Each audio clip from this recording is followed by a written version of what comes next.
ইসরায়েলের সাথে ১৩ জুন সংঘাত শুরুর পর থেকে এখনো পর্যন্ত ইরানে কমপক্ষে ৪৩০ জন নিহত হয়েছেন। নিহতদের মধ্যে আরও একজন পরমাণু বিজ্ঞানী রয়েছেন। আহত হয়েছেন ৩৫০০ মানুষ।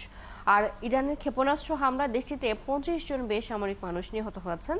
এই পরিস্থিতিতে যুক্তরাষ্ট্র সংঘাতে জড়ালে সেটি খুবই বিপজ্জনক হবে বলে হুঁশিয়ারি দিয়েছে তেহরান।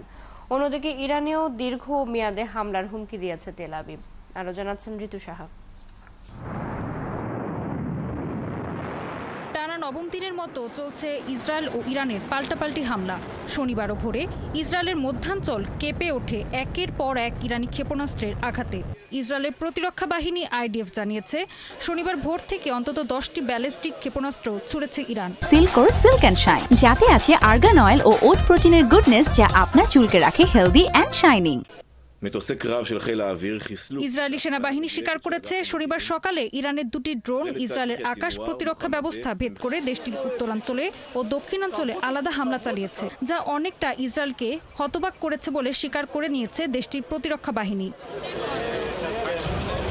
একই দিন ইরানের ইস্পাহান পরমাণু গবেষণা কেন্দ্রে কয়েক দফা হামলা চালিয়েছে তেল আবিব।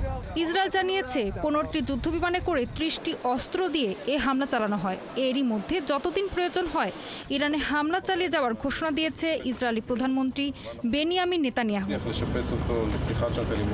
আর ইরান ইসরায়েল চলমান সংঘাতে যুক্তরাষ্ট্রের সম্পৃক্ততা খুবই বিপজ্জনক বলে সতর্ক করেছেন আরাকচি।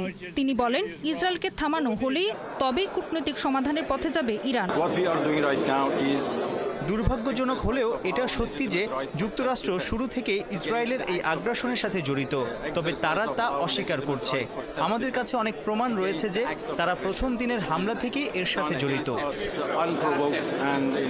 পাশাপাশি ইরানের সাথে কূটনৈতিক সমঝোতায় ইসরায়েলের আগ্রহ নেই বলে অভিযোগ করেছেন তুরস্কের প্রেসিডেন্ট তাইয়েপ এরদোয়ান।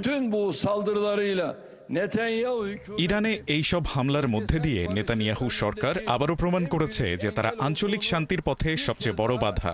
আমি ইরানের ওপর ইসরায়েলের হামলার তীব্র নিন্দা জানাচ্ছি।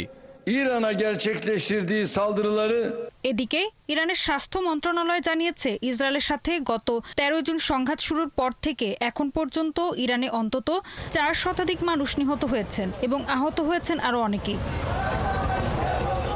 ঋতু সাহা, 71।